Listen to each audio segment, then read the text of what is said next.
So I'm here in Hong Kong with David Ketchum, and I'm just delighted that he's been able to join us. Welcome, David, to Conversation 360 podcast and this series, Asia in the West. Great, thanks.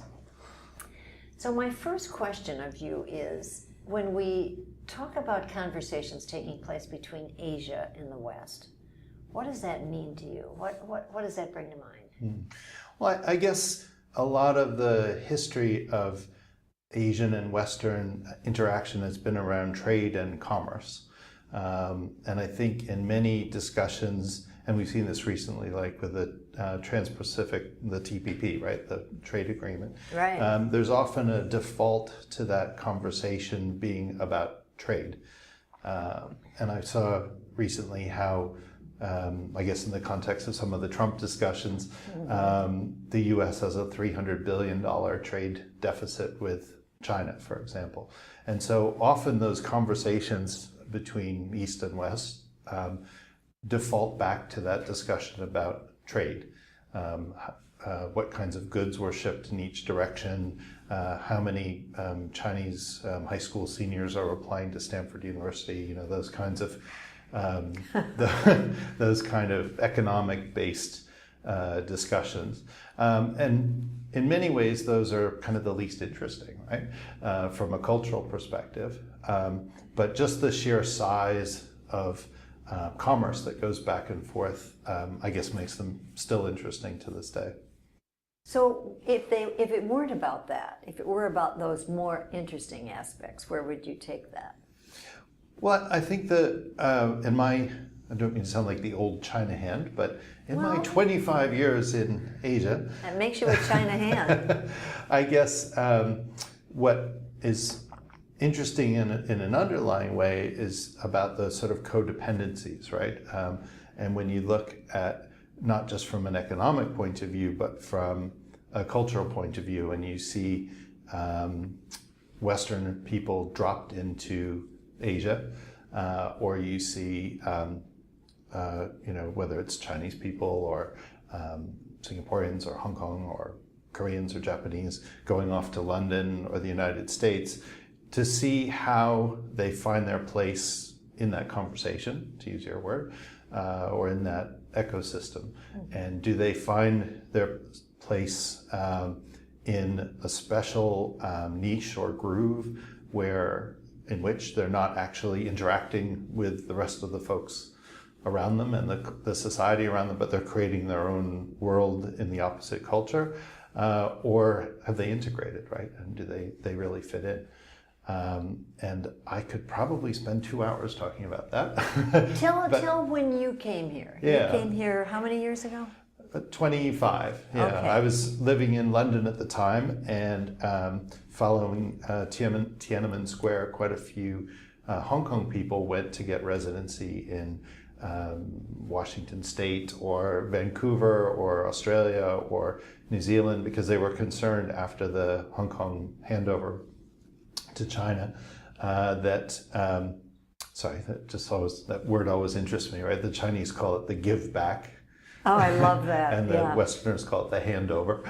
There's an interesting cultural thing right there. Right there. But there was a tremendous opportunity here in Hong Kong because so many talented people had left.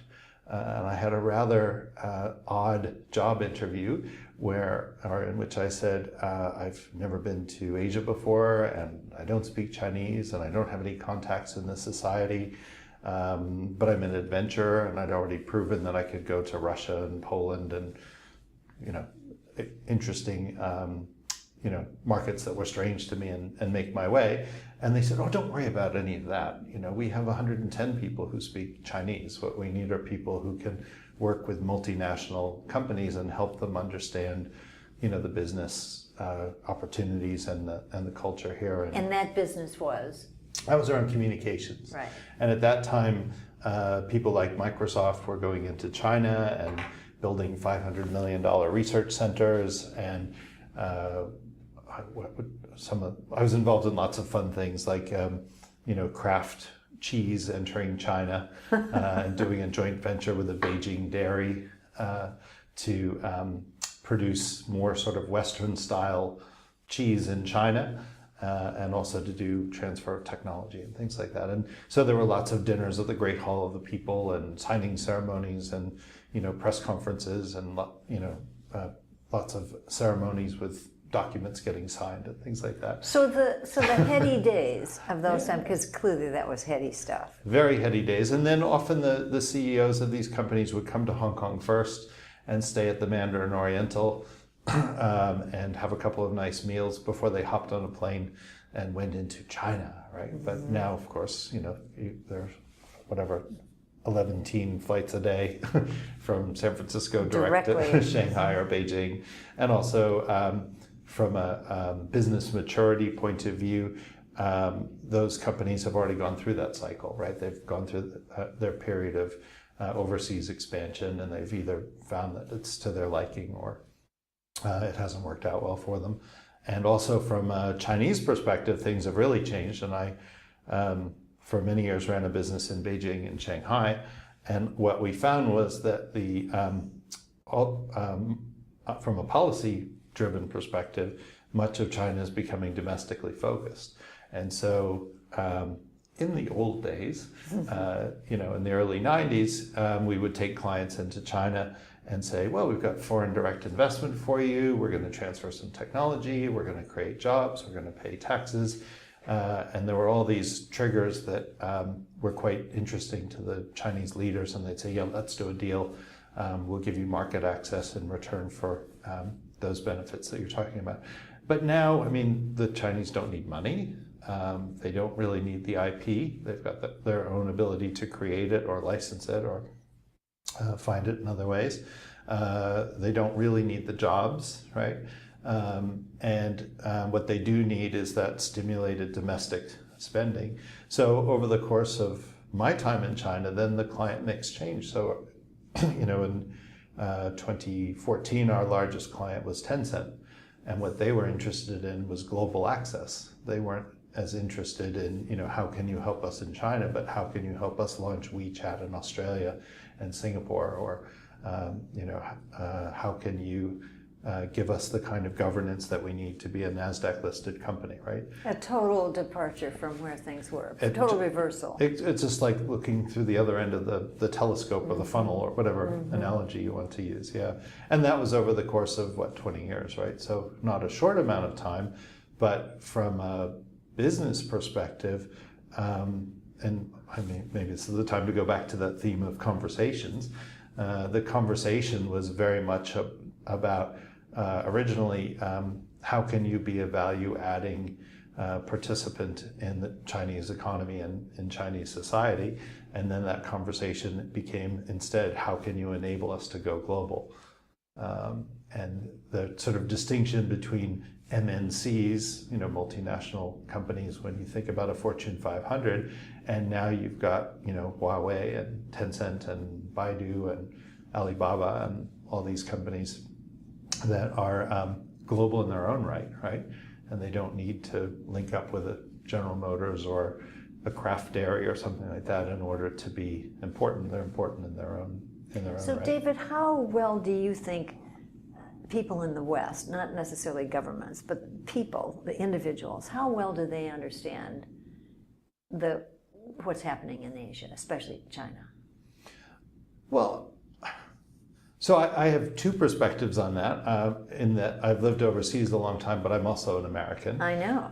And I guess that's why you're asking the question, of course, but I am quite empathetic to the fact that a lot of this doesn't really matter terribly much, particularly to people in America. And people that I've met back in the States, and I say, oh, I spent 25 years in Asia, and they say, oh, we went there on holiday once, right? Or my wife and I loved Shanghai, or we went to Phuket to the beach and it was great, or I went to a conference in Singapore or something like that. But particularly the US, and I guess I can't speak as much for Europe, is fairly self-contained, right? I think, what's the statistic? 20-something% of Americans have passports.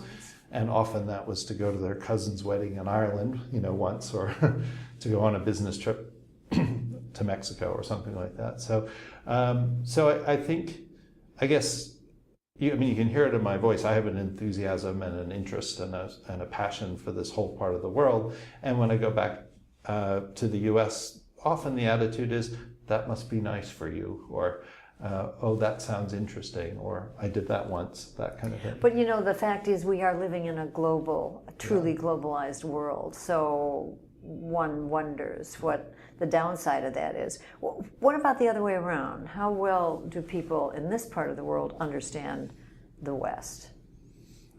Well, I guess there's a tremendous range of people and types. And so in marketing, we've been talking a lot about personas, right? So a type of person who represents a whole group of people. Mm-hmm. And if you look into Taiwan or Singapore or China, you just have a group of people, and I hesitate to call them a class of people, but who are truly global. And you'd be walking down the street in Chengdu and bump into somebody and find out they have a PhD from, University of Wisconsin or something like that, yes, right? Yeah. And it's just absolutely remarkable when that happens, because you feel like you're in a completely exotic environment, and then suddenly you find somebody who knows, has spent years and years overseas, and is truly international. But often those people are wealthy and have access to that kind of travel and education. And if they're not wealthy, they're often particularly intelligent and have either gotten scholarships or, through their companies have gotten the access to a global world or global perspective. And then so many other people have a sort of media-oriented perception of America.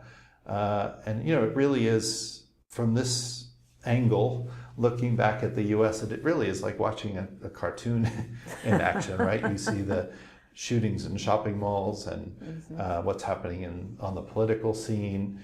And, the U.S. is a huge country with lots of things going on, but the media and the press tend to pick up on the scariest, the worst, the biggest, the most expensive, the craziest, the stupidest.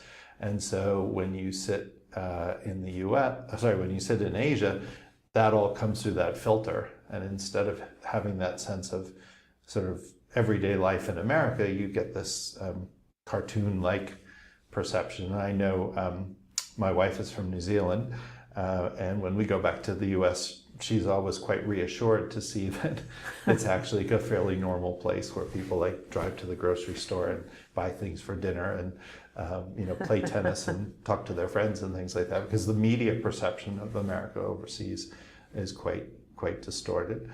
And then I guess maybe talking particularly about China, you also have to look at the filter that government overlays on things. In the U.S. we have this conception of the press as being a significant force in society, and it can be the voice of different people or minorities, and what happens on social media can actually sort of affect what happens in society.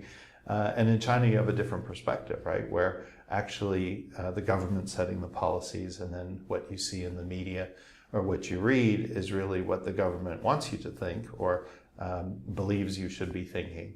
And so it's a very different kind of a dynamic. You've got this sort of Western noisy, Facebook, CNN, sort of LinkedIn kind of noise. And even though, for example, in China, with many of those social media blocked, people still get proxies and are able to access and sort of get that view of the West. And then their own media is plays a different role in society and works in a different way. But it turns out, though, that their social media, their own, the stuff that they're listening to and watching is totally robust, right? And yes. Then millions of people on it.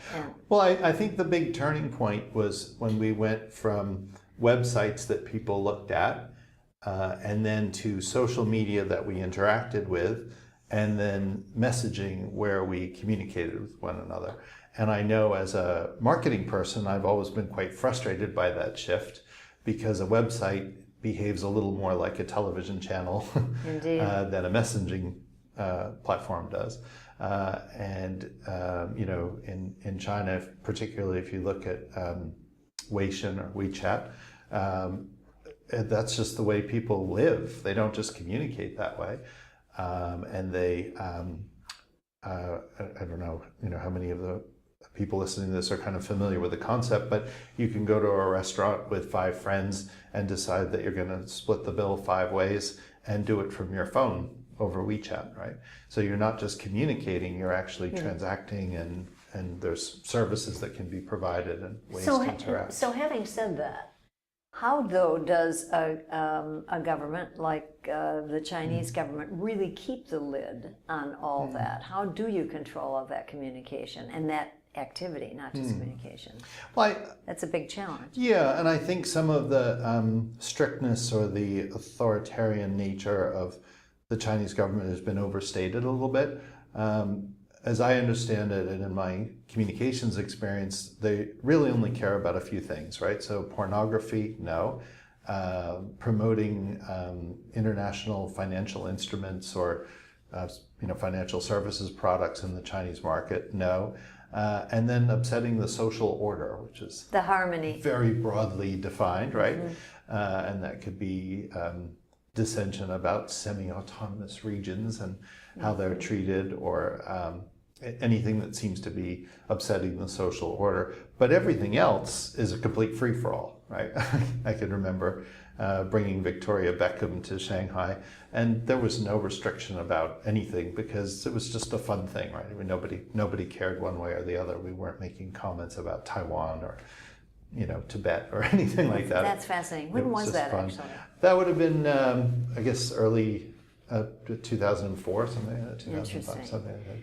Yeah, and so I guess it's kind of binary. You could say any form of censorship or control is limiting or stifling in some way.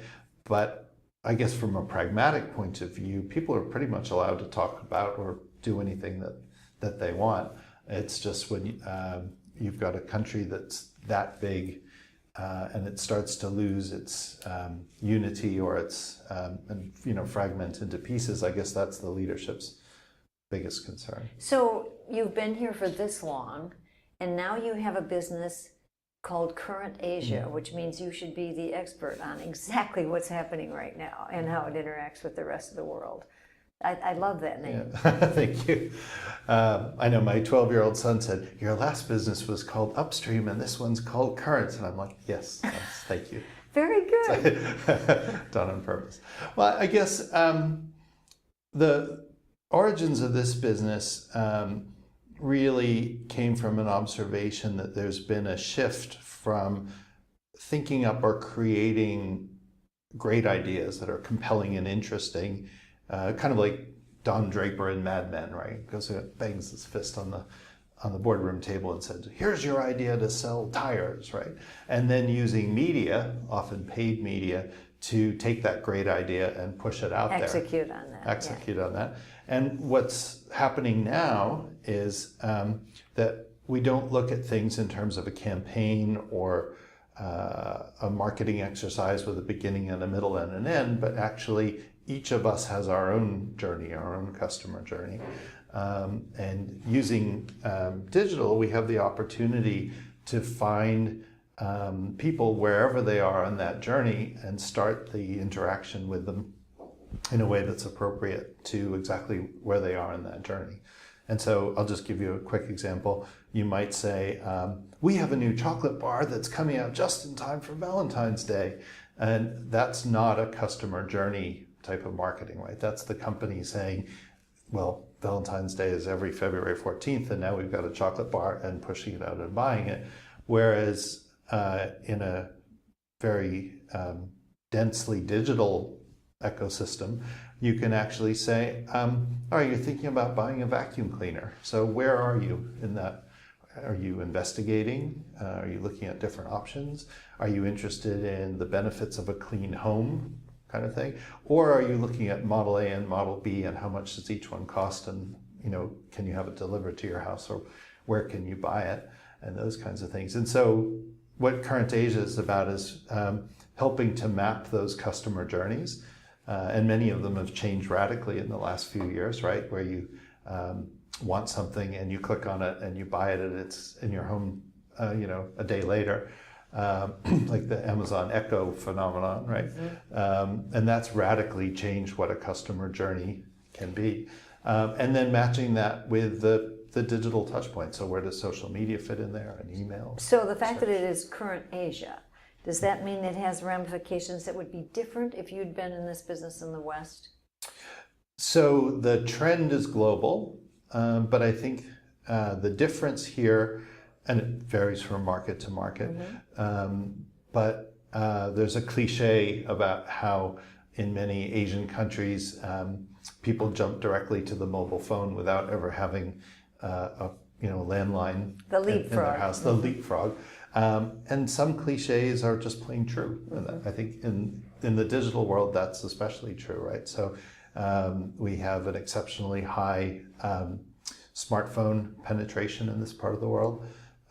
We did some research recently for a financial services institution, and the way they currently sign up their customers is they send two people to meet you in a coffee shop with a big pile of forms, each of one which starts with your name, address, and ID card number and the date, and they fill them out all by hand in the coffee shop and it takes 25 minutes or something until you're a customer, and we turn that into an app.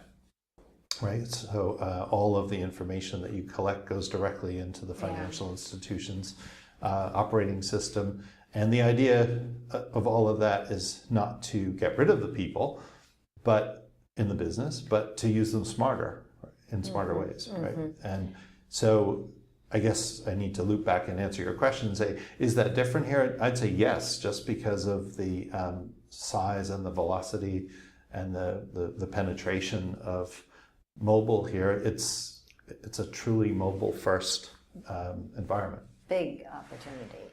So what has happened regarding the slowdown, the recent slowdown, and I use that term carefully because that's still a pretty big economy in China. How has that had an impact on the customers that you have around your own business? So we're back to economics again, aren't we? Sorry about that. It's an important part of the conversation. I guess, I'll give you a personal answer, which is we've intentionally picked a sector that's growing. And so even if there's a slowdown, we're still in a sector that's growing at 50% a year, right? So I think in many of the mature industries, there's a lot of pain going on, and we're seeing it in the form of consolidation, so multiple players in the marketplace coming together. Can you give an example of that? What would be a good example of that? Maybe something like shipping and logistics, right?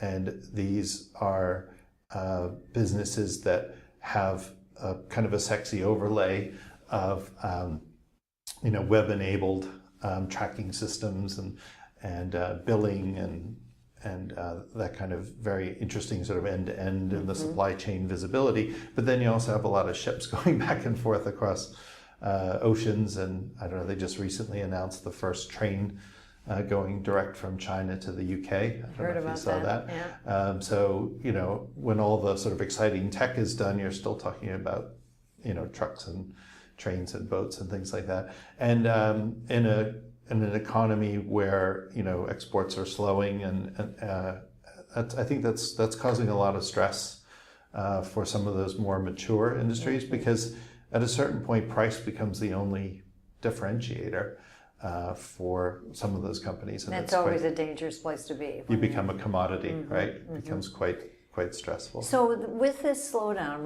because you're so in tune with the culture in this part of the world, has that had any impact on the millennials who in China, for example, who have known nothing but exponential growth since the time they were born?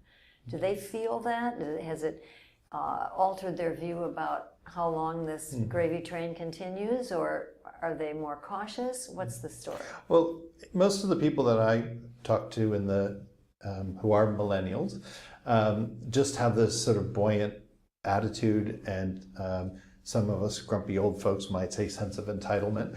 And if they can't find a job, they'll go to school, and if they aren't going to school, they can work for an NGO. And so maybe not quite in the same way that we would have seen with a more traditional family structure or something like that, where oh, I've lost my job, right?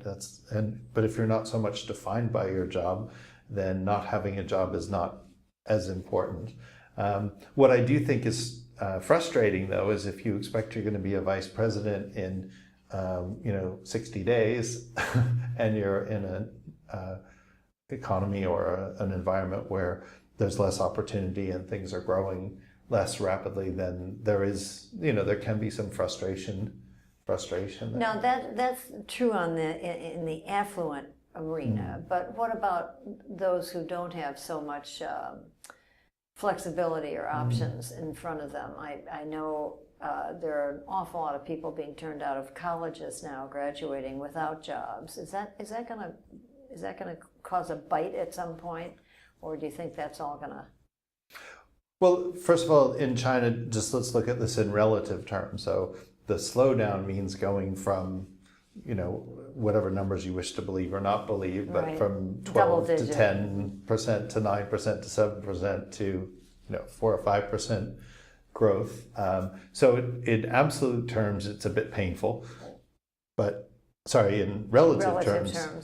In relative terms, it's a bit painful, but in absolute terms, you're still talking about a growing economy.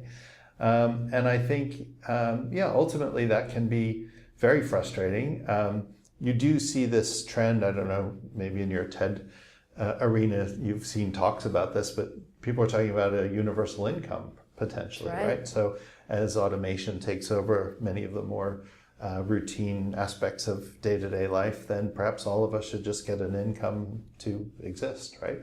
And we don't have to work for it, it's just ours. And so maybe there's a little bit of that happening as well, where you've got ambitious, intelligent people who are at a certain stage in their life, and then they look for that opportunity and it's not there, but they may be able to continue and move forward in other ways.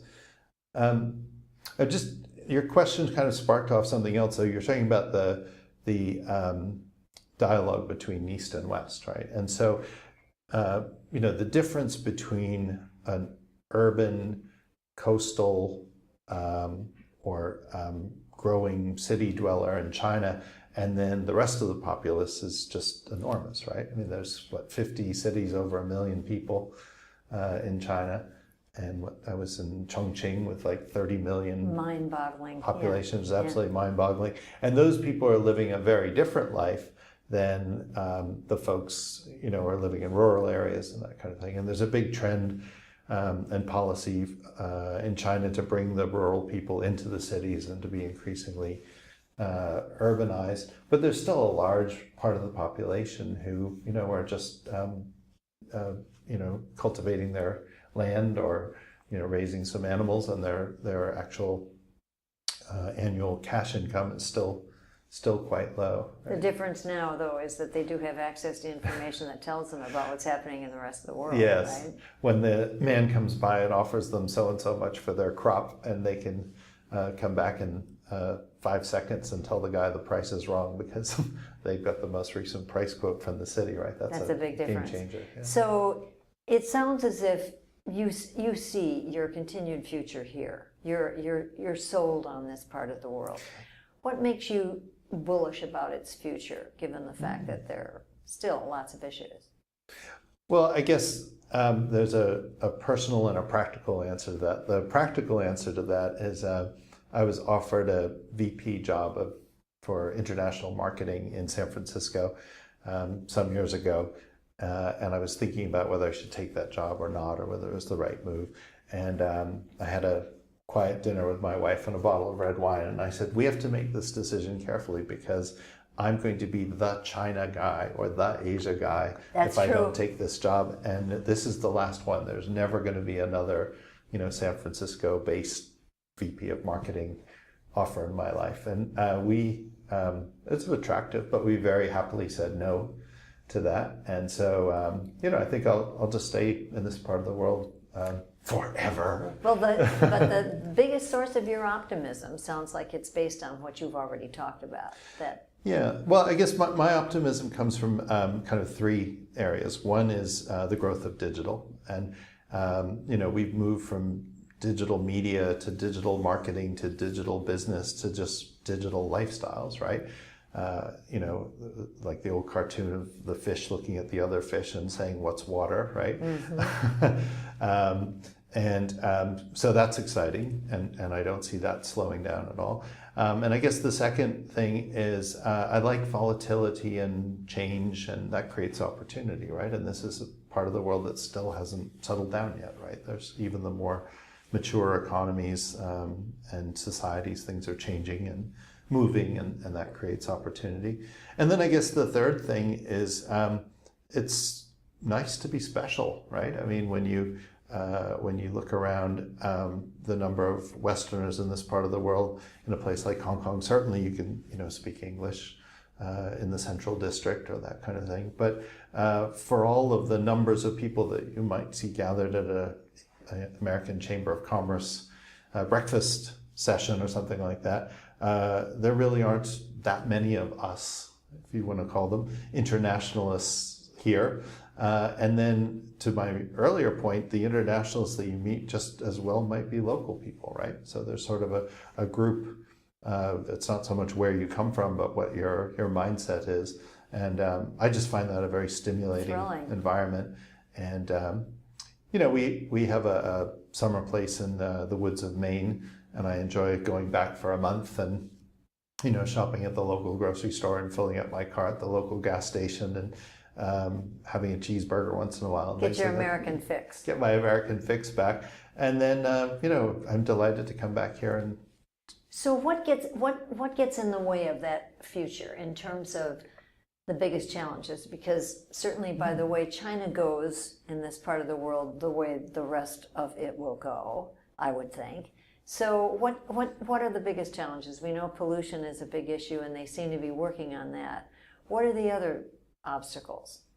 Well, I think from, again, sort of a personal and a professional view, I think egotistical Western experts who come in from overseas to explain how things work are truly dinosaurs. Yes. There are so many agile, bright people with a global perspective that role is fast disappearing. It's gone. Yeah. And I was struck by that. I went to a advertising and marketing's award show just before Christmas, and I looked around the room. Here in this part of the world. Sorry, yeah, it was here in Hong Kong. Mm-hmm. And I was struck. There were a few sort of ponytail creative director types around, but all the management and all the client service and all the creative people and all the digital experts, at least from their outward look, were from this part of the world, and some of them may have been from Canada, and some of them may have been educated overseas. But that localization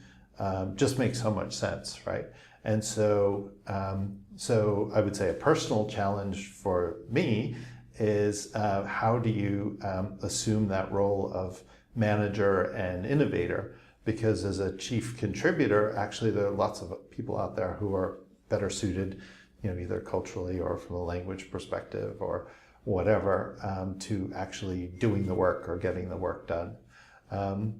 Other challenges out here, I guess, I've never been terribly bothered by pollution or those things. I mean, if, in the days of Sherlock Holmes in London, the reason why there was so much fog was because they were burning coal and the air was incredibly polluted. And I think a period of intense pollution is kind of a part of an industrialization cycle. Goes with the territory to move through this cycle. And some Chinese officials get quite upset because they say, you guys ruined your rivers and lakes and cities, and then when you became affluent, you cleaned them up. So why are you giving us such a hard time at our On the other hand, it does appear growth? that China is really quite serious about this, that they really do see it as an opportunity. Well, first of all, a necessity, especially if you go to Beijing on occasion. and also that other people aren't taking it as seriously as perhaps they should outside of in the West, for example. So Absolutely. this may be a big opportunity. And they're tackling the issue at scale, right? They're not just saying, let's clean up this or Let's get everybody to recycle. Yes, Yeah. exactly. And as you know, most glass ends up in the landfill anyway because nobody's really figured out an end use or commercial end use for glass anyway. So no, but they're doing it at scale, right? They're looking, how do we change the mix towards hydro or solar power, and how do we put scrubbers on new coal plants and that kind of thing. Big so, stuff. Yeah, so I think that effort to clean up the country is quite sincere. Yeah, I don't know. It's I'm wondering if I'm a relentless optimist because I don't really see a lot of challenges to this region or what specifically what you're talking about. I guess a real concern would be I am a globalist, and I think if we saw to go back to the economic discussion, if there were strong limits on international trade, I think you'd see a whole different dynamic taking place where, a world of sort of balkanization or nationalism.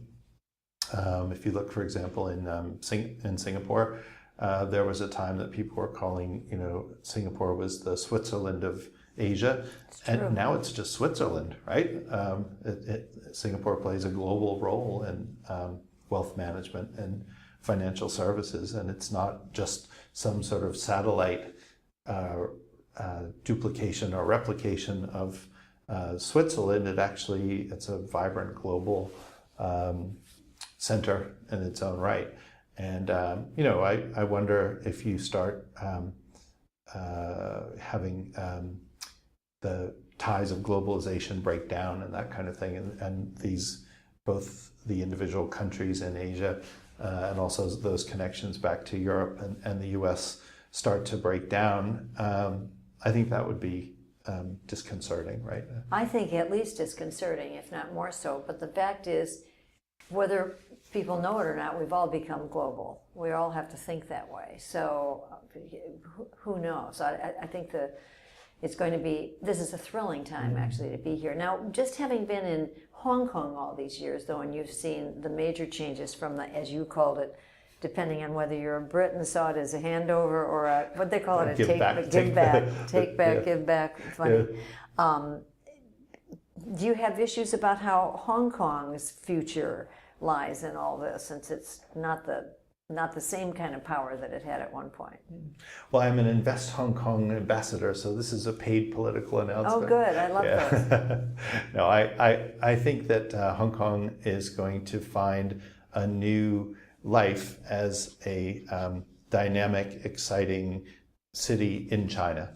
And that makes it... that's important to point out what you just said. Yes. An important city in China. And it will be less special.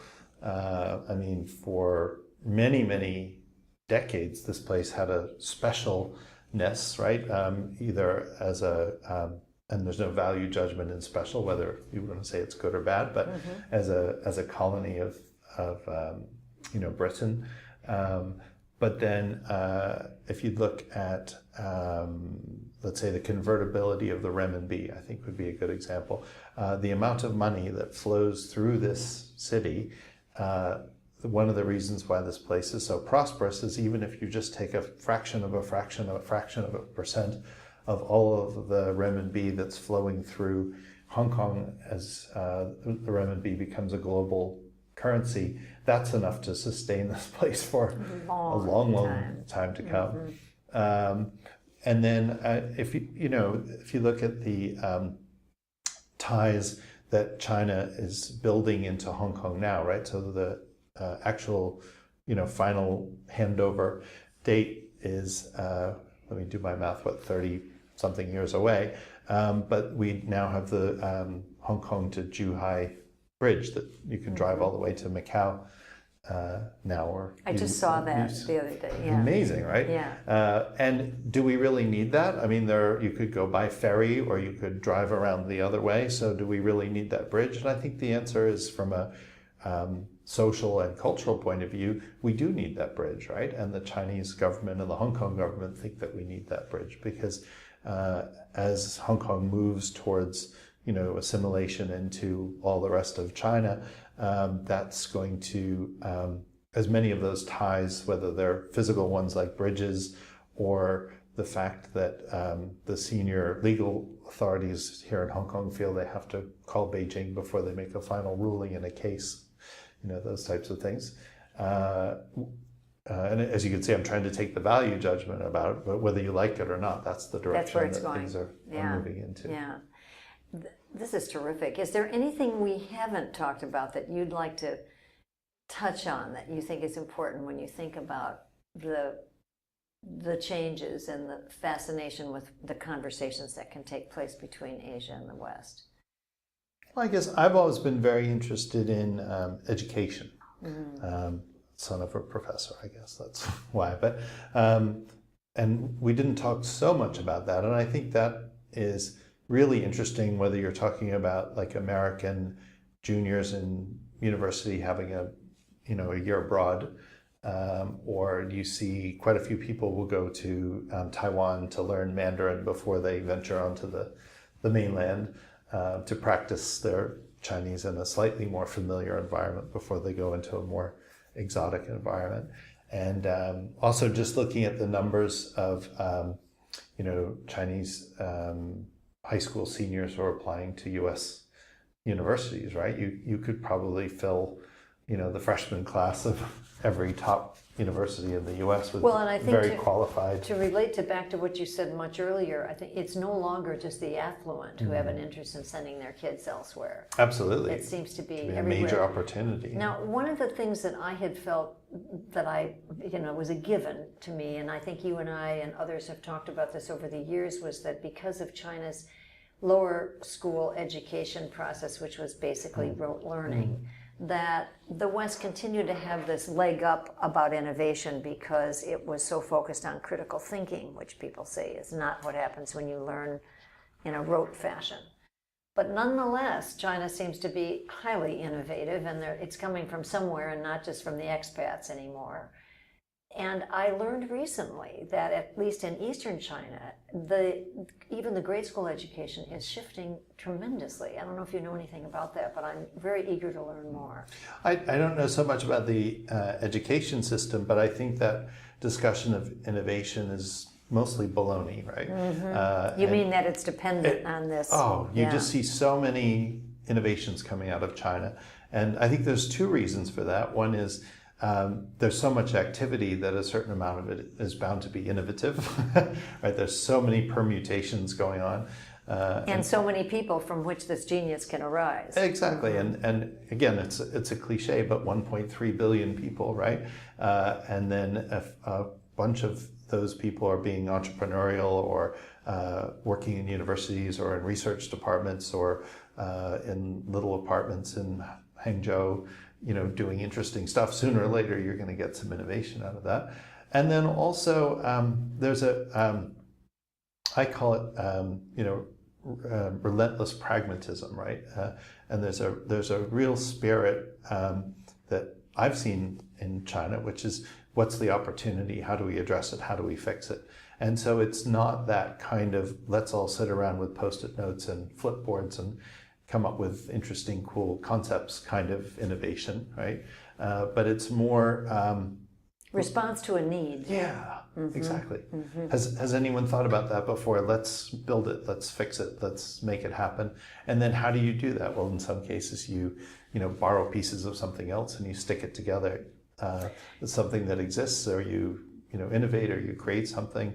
But I'm listening to the tone of my voice, and I'm not sure I quite like where I'm going with this, but we talk about like 3M and the invention of the Post-it note and how they set out to make the world's stickiest glue, and instead they discovered something you could stick and unstick. So that's one definition of innovation, and I don't know necessarily in a Chinese context whether you see a lot of that definition of innovation. But if you look at, what's, again, I'm most familiar with the web. If you look at what's coming out in terms of technologies and, media and marketing opportunities, there's just all kinds of really, really interesting stuff. And it's like a big swimming ecosystem, and some things live and some things die out there in the marketplace. I think there are, two things that come to mind. First of all, this sense that certainly a lot of Westerners feel that innovation is about disruption. You come up with the Steve Jobs kind of view of the world. Well, even people feel, copied somebody else. But generally this idea that it didn't exist before and suddenly this thing appears. And then there's this other kind of innovation that is really more evolutionary and that improves on stuff that's already been done. And ultimately, both are necessary. And I think you're saying you're seeing a lot of, certainly the latter.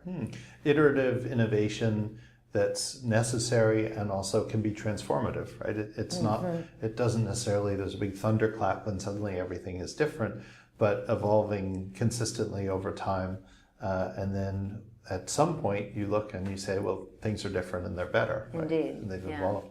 Well, this might be a good place to stop then. I really appreciate this, David. It's been so much fun to talk with you and get your perspective. Thank you for taking the time, and I hope the jackhammers in the background, disruption, haven't gotten onto the soundtrack. That's just a sign of Hong Kong and Asia, don't you think? The national bird. That's right. Thanks a lot. Thank you. Bye.